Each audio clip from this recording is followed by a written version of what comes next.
Yun na magandang araw po sa inyo lahat. Welcome po sa panibagong kwentuhan dito sa Nakapili TV. Ngayon itong topic naman natin, itong public utility jeepney modernization na program ng gobyerno natin na pinatitigil yung modernization program na yan dahil nga sa sabi nga ng mga senador mukhang minadali nga daw dahil sa alam niyo yun na pinipilit lahat ng mga jeepney driver, operator na magtayo ng mga ng kooperatiba para makapag-avail. So, plano na ng gobyerno na palitan lahat ng sabi natin yung mga bulok na jeep.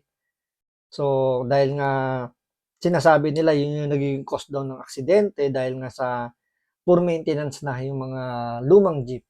So, dahil dito, maraming nakitang butas itong si Senator Rapi Tulfo. Unang-una, nalaman nila na yung bibiling palang mga modern jeep daw galing China at sa ibang bansa, hindi na, kumbaga, hindi na siya pasok para doon sa requirements ng Euro 5. Kasi Euro 4 lang po yung mga makina no binibenta, yung mga i-avail ngayon yung ibinibenta sa atin. So sabi nga ni Mr. Francisco rito, is basura na raw yung mga makina na yun, mga sasakyan na yun. Bakit kailangang bilhin pa ng gobyerno natin para sa modernization daw? So when you say modernization, dapat mga modern na sasakyan. Bakit bibili ng gobyerno ng Pilipinas yung mga basurang makina galing sa ibang bansa? At the same time, siyempre yung itsura ng sasakyan, hindi naman siya mukhang jeep. Kaya nga jeepney modernization program, 'di ba? Jeepney. So alam naman natin yung itsura ng jeep, pero kung papansinin ninyo yung mga sinasabi ng gobyerno natin na modern jeep, hindi naman talaga mukhang jeep. Mukha siyang bus. Yung nga, sabi nga nila minibus, pero sa akin minibus talaga itsura nun. So yun yung gustong or gusto yun yung plano ng gobyerno na ipalit. So bago natin simulan yung topic na yan, kung hindi ka pa nakasubscribe sa Makapili TV, baka pwede naman pakipindot yung subscribe button at the same time, palike na rin po ng video, wala naman pong bayad dyan. Kaya pindot na. So ito, panoorin po natin kung sino-sino ba yung mga sa tingin ni Senator Rapi Tulfo na humaharang para, alam niyo yun, matulungan o humaharang para hindi pagbigyan yung mga locally manufacturer ng jeep. Kasi dito makikita natin na itong sila Saraw, si Francisco Motors, nas talagang mga legal na gumagawa ng mga jeep. Matagal na sila dyan. Bakit hindi sila pinaprioritize, hindi sila binibigyan ng pagkakataon na makapag-produce at alam niyo yun na sila yung gumawa ng modern jeep na alam naman nila at alam din naman ng marami na kaya nilang gawin. So dito malalaman natin na talagang ini-echipwera itong dalawang sabihin natin manufacturer ng jeep dito sa bansa natin. So panoorin po natin to. Incentives. They may qualify. So, Sir Chair. qualified sila. Ba't di mo ibigay sa kanila isang slot, yung 9 billion? Nung last na consultation namin, last week lang yon, with DTI, BOI, UNIDO, CAA, GEF. Ito nagsasalita, ito po si Mr. Francisco. Ito po yung isa sa may-ari po ng Francisco Motors na gumagawa ng mga jeep. So, base sa kanila, kaya nilang mag-produce ng modern jeep na sabihin natin na sinasabi nila na kayang pumasa o sabihin natin yun talaga sinasabing modern jeep na itsurang jeep at the same time Euro 5 pa yung kanilang quality. As requested by Yusek Aldaban ng DTI, wala pa silang ganun. Ang latest pa sa ngayon, yung previous is yung CARS program na hindi kami isinali. O Mr. Bloran, ba't di sinali yung mga local manufacturers natin? Biruin nyo, hindi sila isinali para sa pagpilian ng pagbilhan ng mga modern jeep. Kumbaga initsapwera sila. Mas binigyang priority yung mga imported na sasakyan na sinasabi nga nila na basura na yung makina. Pero doon pa rin ibinigay yung mga yung pagbili ng mga sasakyan para gamitin para sa jeepney modernization program. Chair, under the CARS program, there are certain qualifications that Qualifications. Ano that nga must po be- yung kanina ka pa paulit-ulit, makulit ka na, certain qualification, define qualifications para sa iyo. Tapos Hindi nga doon na ipaliwanag kung ano yung qualification na kailangan i-provide nitong dalawang locally, itong Francisco Motors tsaka nung Sarao. Hindi nila ma-define kung ano ba talaga yung requirements na kailangan. 'Di ba? Ngayon, sabihin na natin hindi nila ma-comply yung requirements na yun. Bakit hindi nila tulungan na ma-comply nila yung requirements na yun para makuha nila yung slot sa paggawa o sa pagbebenta ng mga modern jeepney. Kasi doon pala makikita nyo na talagang ang leaning nila nandun sa mga imported. Ang tanong, bakit? 'Di ba? Yan yung inaalam ni Senator Rapi Tulfo. sasabihin nyo ngayon, qualified yung mga foreign manufacturers, they don't even know how the jeepney looks like. Pwede pa siguro nila kita sa drawing lang sa picture. And yet, they're qualified. At itong mga local manufacturers natin, they are not. Kaya nga hindi sila pinaburan, hindi sila pinakinggan. Come on, Mr. Buluran. Mr. Chair, Bakit po? according to the PMO, they were not able to file their application for enrollment within the period provided. Jeez. Paulit-ulit nga sila nakikipag-coordinate sa inyo, hindi nyo pinapansin eh. Diba? Tingnan mo, nabulol-bulol na siya rito. Na alam niyo yung halatang-halata na talagang itsupwera. Pero mo ilang beses nang nag-a-apply yung itong dalawang local manufacturer natin ng mga jeepney pero hindi sila pinapansin, hindi sila pinagbibigyan. Kasi nga, kumbaga sa kanila sarado na eh. Meron na silang nakuha. Meron na silang provider. May magbibigay na ng mga pagbebentahan. Bakit kaya? Bakit kaya doon lang kumbaga ina-assign sa mga imported? Pat parang wala silang kabilib-bilib pagdating sa sa gawang Pilipino, especially sa jeep. Eh hindi ba nila alam? Baka nga mga kung halimbawa hindi galing to sa hirap to mga to, eh malamang sumakay na to ng jeep at ang tatak Sarao at Francisco. Hindi ba nila na experience kung gaano na o hindi ba nila alam kung gaano nakatagal sa industriya ng automotive itong dalawang to? Mr. Chair, Baka they don't meet the qualification para sa inyo para mabigyan si Eddie. Kailan po si Eddie? Kailan niyo po? Eddie, ikaw. Oh, yun lang, 'di ba? Baka nga naman kasi itong dalawang itong Sarao tsaka yung Francisco hindi marunong, alam niyo, hindi marunong makipag masahihan. 'Di ba? Alam niyo na yung kaching. Kasi syempre, ang sa kanila dapat although kailangan talaga parang maging entitled sila dahil Pilipino sila eh. Gobyerno ng Pilipinas yung mag-upgrade. So, dapat sa kanila ibigay kasi sila yung gumagawa ng jeep.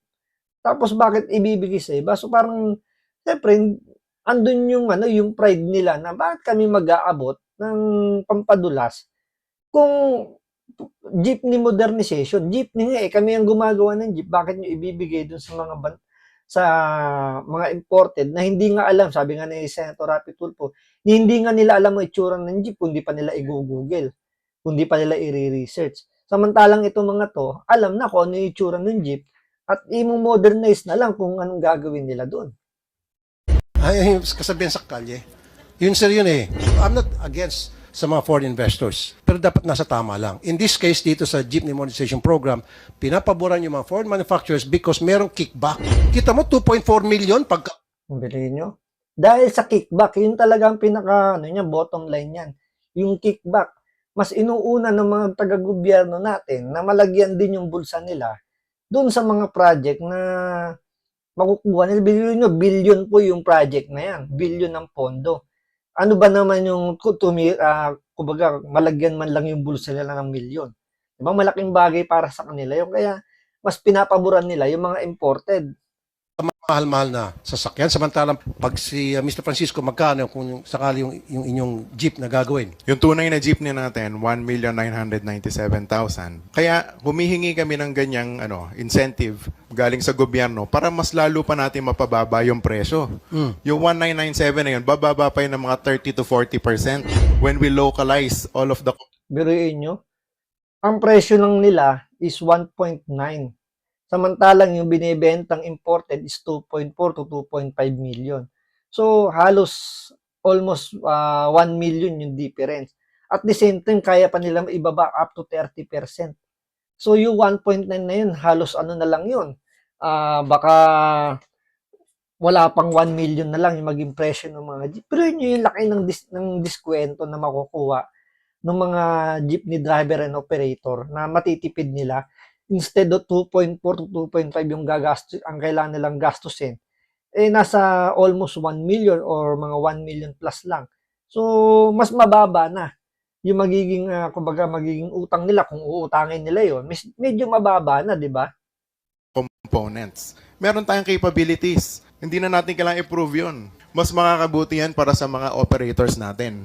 Kasi bababa ng husto yung presyo, marami tayong mabibigyan ng trabaho ng mga kapwa natin Pilipino. Kaya ibigay natin sa mga foreign manufacturers na sila yung nagkakaroon ng trabaho. Yung kita, dun pupunta sa bansa nila. Dapat dito sa atin, parang umunlad yung bayan natin. Maganda yung punto niya rito, di ba? Imbis nga naman na doon mo ibigay yung pera, at hindi na lang dito sa Pilipinas. At the same time, maraming walang trabaho rin dito sa Pilipinas. Maraming trabaho na maibibigay doon sa mga naghahanap ng trabaho. Biruin mo kung ilang milyon ang ipoproduce na sasakyan. So, mas marami silang mabibigyan ng trabaho. Mas malaki yung kikitain ng gobyerno. Nandito lang. Kesa naman yung babayaran ng gobyerno ng Pilipinas, yung mga imported, dadalhin lang nila yun doon sa bansa nila. Ano lang mapapakinabangan natin ng gobyerno doon? Tax lang. Samantalang dito, bukod doon sa tax, yung kinita pa nitong mga to, tsaka ng mga manggagawa nila, is iikot lang sa ekonomiya natin. Siyempre, ibibili lang ng mga basic needs nila yan. So, iikot lang dito sa atin yung pera. Diba? Yan yung hindi nakikita ng mga taga-gobyerno natin na humahawak dito sa jeepney modernization program na to.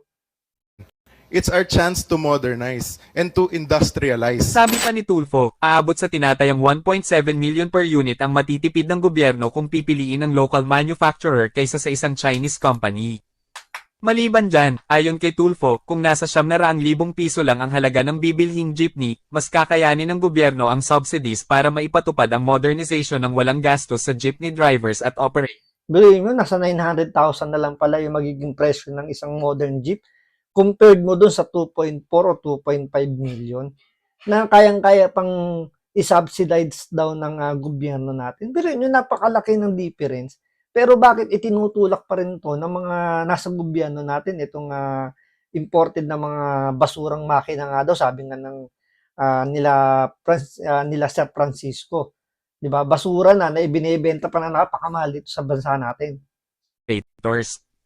Dagdag pa ng senador, kapag sa bansa mismo natin ginawa ang modern jeepney, ito ay makakalika ng libo-libong trabaho para sa mga manggagawang Pilipino. Correct. Sabi pa ni Tulfo, makatitiyak rin ng taong bayan na mapapanatili ang estilo, forma, at disenyo ng jeep na simbolo na ng kultura ng ating bansa kapag ito ay gawang Pinoy. Correct uli. Banggit pa niya, mahalagang isaalang-alang sa modernization program ang kapakanan ng mga Pilipino, lalo pa ng mga pobreng jeepney driver. Correct uli. Ang karagatan natin sa West Philippine Sea ay sinasakop na nga ng China, pati ba naman mga kalsada natin ay papayag tayong sasakupin na rin nila? Pero yun, di ba? Ang daming galit sa mga incheck dahil nga sinasakop nga daw yung West Philippine Sea. Pero yung nasa gobyerno natin, ibinibigay sa mga incheck yung mga opportunity, yung mga ganyang klase mga proyekto sa mga incheck. Diba, napaka-hipokrito ng Pilipino, ng Pilipinas, na galit tayo dyan sa West Philippine Sea, sa mga incheck. Pero tayo naman, bigay naman na tayo ng bigay ng mga proyekto, ng mga oportunidad sa mga incheck.